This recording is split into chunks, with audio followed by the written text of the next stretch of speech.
Hi everyone, and welcome into Leah Binges because my name is Leah and I like to binge watch a lot of movies and TV shows.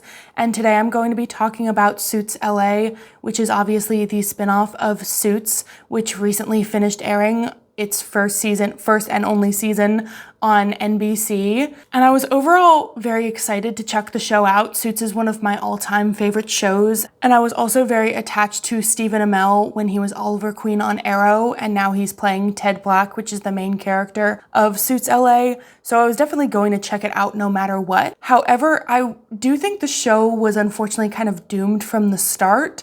Suits was way too successful of a show at this point for it to become a spin-off. And so even though I was very excited to try it out and keep an open mind, I did anticipate an early cancellation just because of the marketing lead up. I saw people genuinely already tearing the show down when season 1 was originally announced, which was like years ago, and I already saw people online talking about, oh, I'm not gonna bother watching it. Oh, it's gonna be crap. Oh, nothing will ever live up to the original. I know I said I was excited, but I also didn't expect much. But you also have to learn to separate it from the original show. Obviously, it's not gonna be the original show. It doesn't have the original cast. So you have to allow it to grow its own legs before you can make a judgment, in my opinion. I did see marketing for this season, just no buzz about it. Like, I kept seeing commercials and trailers on TV and ads and things like that, but didn't see anyone online actually talking about it or talking about the premiere or any of the episodes. So I don't know if that's just because my algorithm didn't pick up that I wanted to see those things, or if there genuinely was no one else excited to watch it.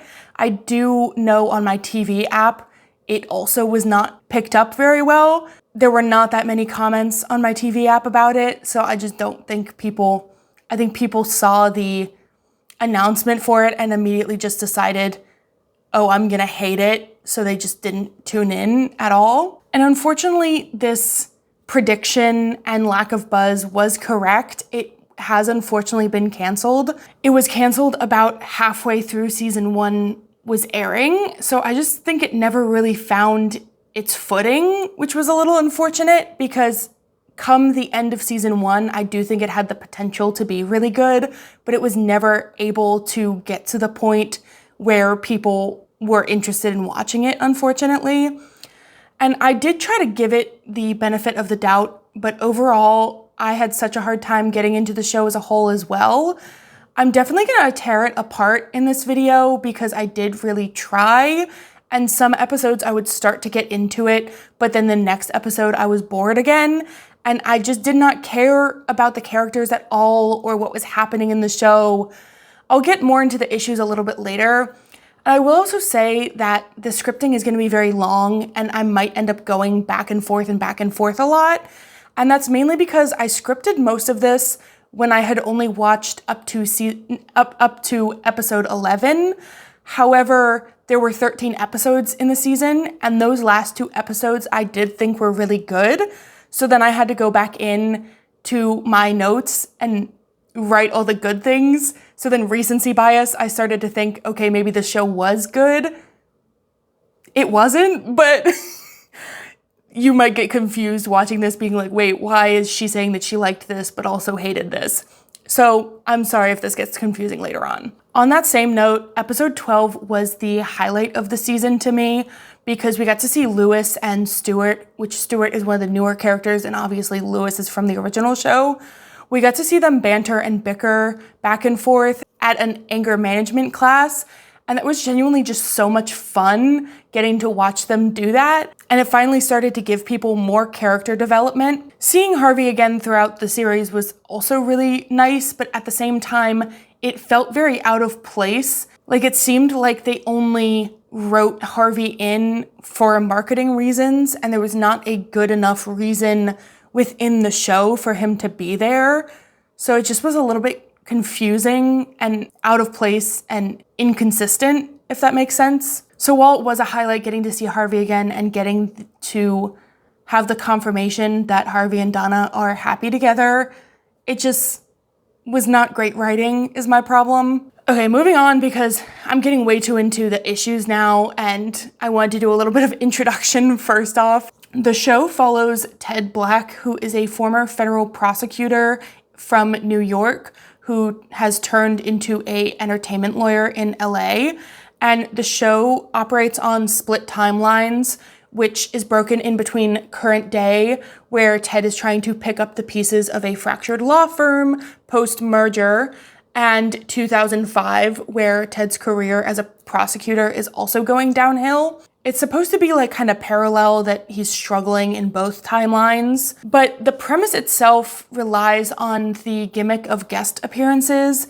Like I said, they had Harvey and Lewis show up as guest appearances, but we also had Pat Oswalt, Brian from The Office, and Yvette Nicole Brown guest appear on the show as like actors that needed an entertainment lawyer, which, side note about that, this gimmick does not make a whole lot of sense because you have actors playing the characters, of course, but then you have actors appearing as themselves, which I know that shows have done that before, but then you also have actors playing a different version of an actor, like Victoria Justice plays Dylan Pryor, who is an actress in the show, but then why not just have Victoria Justice as Victoria Justice? I don't know. Is that confusing because they tell you outright who everyone is supposed to be, but at the same time, it's confusing with the inconsistency? Like, so if Pat Oswalt and all these other actors exist in the universe, then why does Victoria Justice exist in the universe as a completely different person who's also an actor? And then why do the other actors... I'm sorry, like, this is so nitpicky and is not that big of an issue, but just something that was bothering me throughout the whole series. Every time someone new would show up. Anyway, moving on. I gotta get past that because I'm gonna start spiraling if I keep going. But so on to episode 1. Episode 1 was the biggest downfall, which is kind of the problem. The pilot episode should get you hooked on the show, but I think even if a lot of people tuned in to give it a try, they probably lost them after the first episode because of how bad it was. Sorry. There was way too much information slammed into the first episode and had major pacing issues because this episode moved way too fast and then the rest of the season moves way too slow. So I don't understand why they tried to shove so much information into episode 1.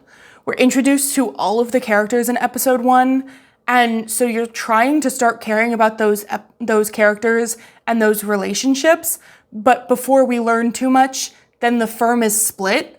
So the relationships are split with it. I'll talk about this a little bit later, but like you have Erica and Rick, they're split up in the merger. You have Ted and Samantha and like their previous, but they're split up in the merger. You have Ted and Stuart, who are supposed to be best friends and brothers, but they're split up in the merger. So you no longer care about any of these relationships that they're building. Because you also have Ted and Rick that are supposed to kind of be like a mentor-mentee relationship. But again, you no longer care because they're split up in the merger. So you're trying to learn about these relationships and characters, but then you can't because they're immediately split up and no one cares anymore. You also learn in episode 1 that Ted's brother is dead, which is a total misdirect because you see his brother as his roommate all through the first episode, and then at the very end of the episode, they tried to make it like a plot twist to say, oh, never mind, Eddie's dead. Ted has been hallucinating him this whole time. I didn't really do it for me, if I'm being honest. But moving on. Then you also have the major plot point of the betrayal that Ted feels by the end of the episode because his best friend and ex-girlfriend have teamed up for a merger that he was cut out of. And he doesn't understand why, so like they're trying to rebuild their relationships, but also he's betrayed. But like I said, this is the first episode, so this betrayal falls short for the audience and has absolutely no impact, considering we just met these people and we have no attachment to the characters as an audience. Like later on in the original Suits, we had betrayals between Harvey and Mike, but those were upsetting because we've seen their friendship build. And because we've seen their friendship build, we know how much they mean to each other. But with Ted and Stuart, we just have to accept that they're friends with little background information.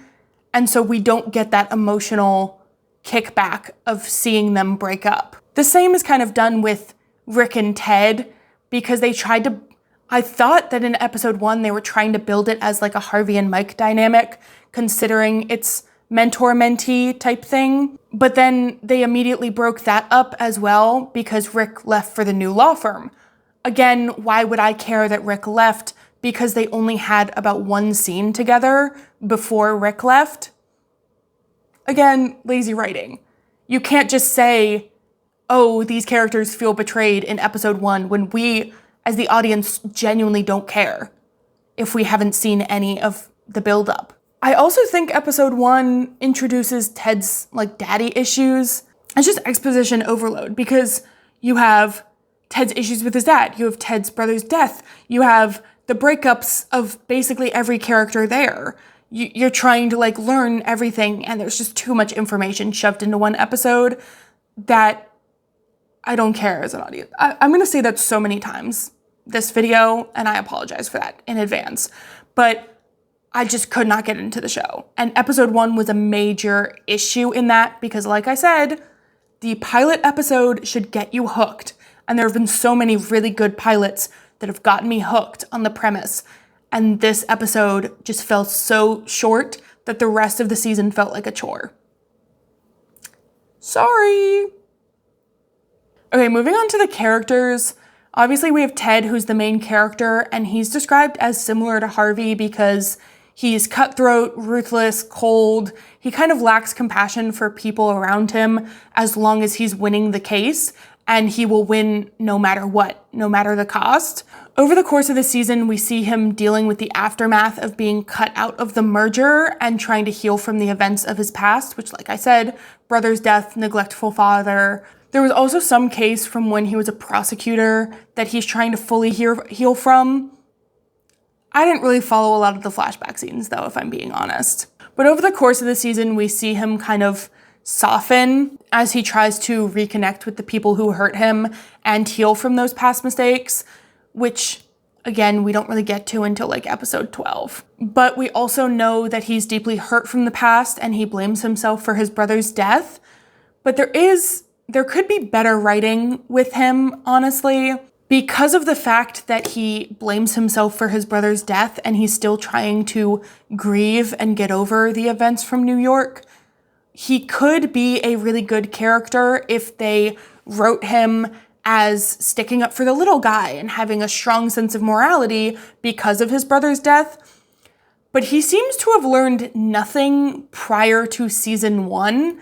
We get all these flashbacks to give us background on Ted's character about why is he the way that he is? What causes him to react this way to certain events?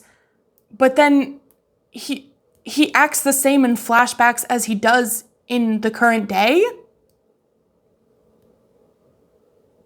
No character writing. No character writing whatsoever. Moving on. Can't stay here for too long, or I'll start spiraling again and talking in circles. Next up, we have Stuart, and Stuart is Ted's longtime best friend and partner. They went to school together and worked together forever. It's basically like a brother relationship, but they're also competitive and equally driven. Stuart, like the rest of the characters that I'm going to talk about, they lack character writing outside of Ted, honestly.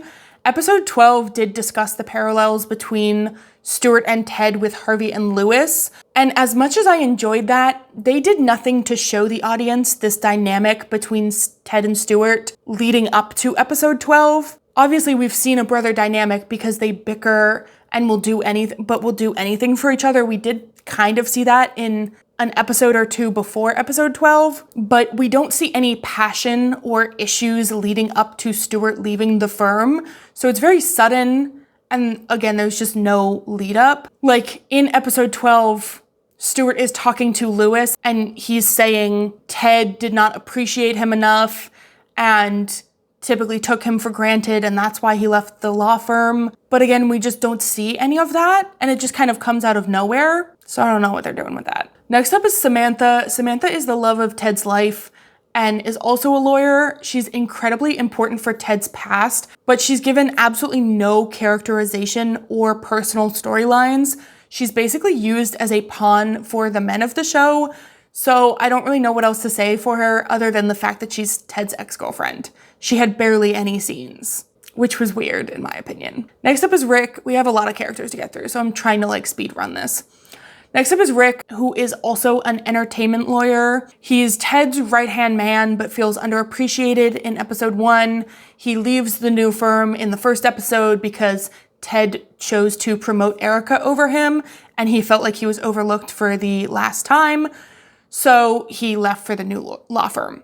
He also has a shaky relationship with Erica, but again, lacking character writing outside of Ted. Rick and Erica also have a on-again, off-again type relationship for the whole season, which is really good, actually, but we don't get that really good until the final episode, which I'll talk about a little bit later. Next up, Erica, again, also an entertainment lawyer. She is chosen to head the entertainment department over Rick, even though she admits that she knows almost nothing about movies and TV themselves, which was an interesting character choice. I'll give them that. She also had one standout episode that I don't remember which number it was. She is one of the only interestingly written characters, which is one of the positives about the Suits universe as a whole, is that they know how to write strong female characters, especially Black women, because she's the only character outside of Ted given any sort of substance.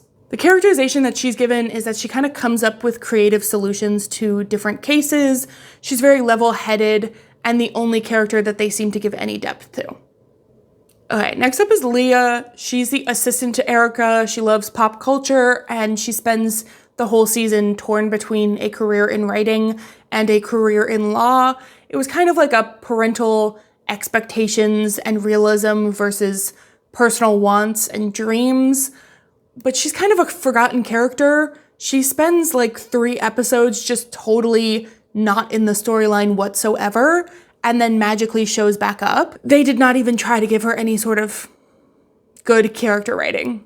There was an episode that at the end of it, she decides that she's gonna try and pursue writing as a career, and then she's gone for 2 episodes, and then we pick back up in the 3rd episode where she's back, and we're just picking up her storyline like nothing happened. Y'all, you didn't try. Where'd she go for 2 episodes? And did nothing happen for her in those 2 episodes? That she just comes back and my brain is malfunctioning, apparently. Next up is Amanda. She also works alongside Ted. They have this kind of weird flirty back and forth between her and Ted. It's also a will they won't they type situation. She does a lot of pro bono work. They did try in the character writing with her, I feel like, but I also don't know what else to say about her. I did enjoy the flirting, but building up a reconnection with Ted and Samantha was better tension, in my opinion. It also would have become a very weird dynamic. Even she addressed this in the show. It's a very weird dynamic for her to be getting promoted by Ted and then also having a relationship with Ted. Not saying that she's sleeping her way to the top or anything like that, but it just would have been a weird power dynamic on Ted's part. That's partially why I think the build up between Ted and Samantha was better, because there was no weird power dynamic between them. They're both the head of their law firms. Next up, we have the private detective that I honestly do not remember his name, and I did not bother to look it up because private detective is good enough. Again, he's important for Ted's backstory, and he only shows up when it's convenient for the other characters, but then they write him off so quickly. And then he's just gone for a couple episodes. And then they need his help for something, so he'll pop back in every once in a while. Okay, last but not least is Eddie. Eddie is Ted's brother. He's seen only in flashbacks and hallucinations. He is killed because of Ted and Eddie's father's criminal dealings. He's kind of seen as pure innocence, and one of Ted's main purposes was to care for him, but then since Eddie died, Ted seems to have lost any sort of hope for the world, any sort of innocence or joy, because Eddie was his joy. That's it for characters. Moving on, we're gonna move into the cons, and I'm gonna try really hard to be concise with these cons because I know this video is gonna be long already, and I'm just gonna start spiraling if I think too much about it. Biggest con, I've already kind of addressed it, is the character writing. I know I've said this a million times, but there were just way too many characters, and they clearly do not know how to properly write for all of these characters because so many get forgotten and or have the personality of a wet paper towel. I genuinely don't feel a connection to any of them. Maybe Erica I feel a connection to, but other than that, I couldn't care less. They'll forget half their characters for like 3 episodes and then bring them back like nothing happened. So how is the audience supposed to care about them if they're missing from half the show? I don't know. I'm not a writer. I've already addressed this as well, but the pacing is a major con as well. The original Suits had about 1 case per episode, whereas Suits LA has about 1 case per half season. And then the rest of the cases take about 3 episodes, and we're just moving so slowly in the overarching themes of the season. But I'm also somehow getting whiplash with how quickly these characters switch up. For example, Ted and Stuart forgive each other out of nowhere with, again, no build up, and Stuart has a panic attack near the end of the season. That was something that was only introduced in that episode. We had no build up to him being worried or getting anxious or having any of those issues, and then he just has like a breakdown.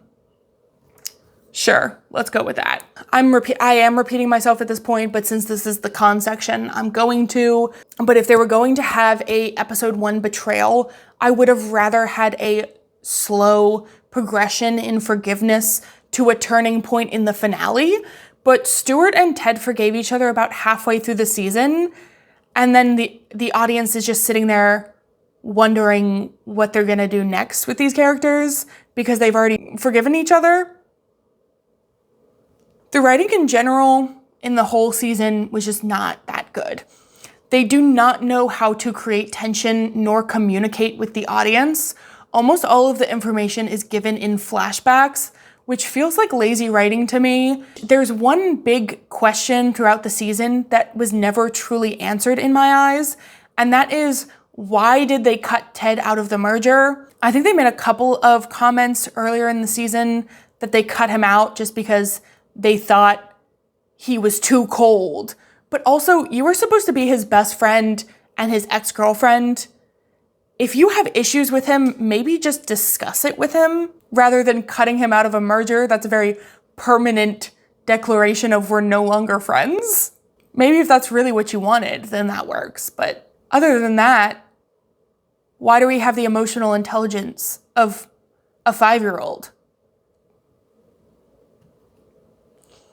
Maybe there's buildup that they just don't show us, that really they have tried to talk to him and he just doesn't listen, and he's really the one with the emotional intelligence of a 5-year-old and everyone else is just sick and tired of it. But then why would anyone want to work with him? I'm spiraling again. The next major con is that the show itself seems to have forgotten what made the original Suits popular in the first place and what makes, honestly, all shows good, and that's a good hook. The original show gained popularity because of the hook. Mike is a fraud who has photographic memory, and even though Harvey knows that he's a fraud, he hires him anyway, and then the antics begin as the audience wonders if/when/how other characters will find out about Mike being a fraud, as well as Mike being seen as a fish out of water in certain scenarios because he doesn't fully know how to do things due to him not going to law school. That's the hook. That's what made the show good in the first place. By the time Mike leaves the show, the audience cares about the rest of the characters in order to keep watching the show for the legal drama. But the legal drama is not what originally made people want to watch the original show. But now with Suits LA, there is no good hook. They just made it a legal drama, and hoped people would be interested in that. I will say my mom watched like one episode with me and she had said, oh my God, the vibes are exactly the same. It's basically just like I'm watching Suits. And I slightly disagree because I know what she means, but at the same time, I don't. I only say this to mention that if you really just want a legal drama that has the vibes sort of as the original Suits show, it's not that bad, and you could watch it as like background noise also. But if you really want to get into a show like I got into Suits originally, this is not going to be the show for that. It just does not have the emotional depth for that or the hook for that. Very repetitive, but just for the life of me, I could not get invested in what was happening, the characters, nor the plot lines, which was very, very disappointing for me because I was obsessed with Stephen Amell as the Green Arrow. I'm not that obsessed anymore because obviously I'm in my 20s now. This was like when I was 15, 16 years old that I was obsessed. Him as the Green Arrow still holds a place in my heart. So I did still want to watch it. But it's also not the first show of his post-Arrow that I had a hard time getting into, which is incredibly disappointing. I'm looking at you, Heels. I have tried. I've tried so hard. I cannot. I can't. Overall, I just struggled to get through the season, and like I said, I was disappointed because I really did want to like it. Moving on to the finale, and this is probably where I'm gonna get into the pros as well. This may be recency bias, but I actually did really, really enjoy the finale, which I know is a switch up. I've been complaining about the whole season and the series as a whole for like 30 minutes, and now here I am saying that I really enjoyed the finale. But the finale is where they finally found its footing with a lot of characters. They started to truly build the love triangle between Ted, Samantha, and Amanda. Eric and Rick actually had great tension and a great rivals to lovers trope, which we didn't get to see until the finale, really. Ted also, in the finale, was offered to join the new law firm with Samantha and Stuart. I think moving forward, he very well likely will join the new law firm. So we would have gotten to see the true banter between characters instead of them being mad at each other all the time had they gotten a season 2. I don't have much else to say about the finale other than that, if I'm being honest. It was only like 1 to 2 episodes that was really, really good. And now we'll never know where it goes from here, unfortunately. I think it could have been really good if it had been given the time to figure out all the issues, but we'll never know because it was canceled before it found its footing. But like I said, it was doomed from the start, so I'm just not that surprised about it. That's all I really have. Hopefully this made sense and wasn't too spirally. I'm sure when I'm editing, I'll be like, Leah, what the hell were you talking about? Because I had a hard time putting my thoughts into words for the show because I hated it, struggled to get through it, and then come the finale, I was like, wait, this is good. This could have been good if it had the chance. Overall, I just think people needed to give it a chance to be its own show. They should not have marketed it as Suits LA because then they connect it way too closely to the original Suits, and hardcore fans of the original Suits were never going to give it the time of day. They never were. I saw people online saying, it's not Suits without Mike and Harvey, it's not Suits without Mike and Harvey, it's not Suits without Jessica, and it's not Suits without Louis or Donna or all these original characters, which is true. But that's why they should have just marketed it as a completely different legal show and not called it Suits. And I think a lot of more people would have given it the time of day had they done that. That's what's overall unfortunate about this. It could have been a good show. I'm going in circles. I'm spiraling. I'm gonna stop. Anyway, thank you so much for watching. If you watched Suits LA at all and you have any of your thoughts or opinions that you'd like to share, go ahead and leave them in the comments down below. I'd love to hear if you watched and had your own thoughts, if you really, really loved it or really, really hated it for any one reason or another. I'd love to hear it. Go ahead and give this video a like if you enjoyed my little rant here and enjoyed hearing about my thoughts about Suits LA. Also, subscribe and check out any of my other videos if you did have a fun time here with my little rant. Thank you again for watching. Bye!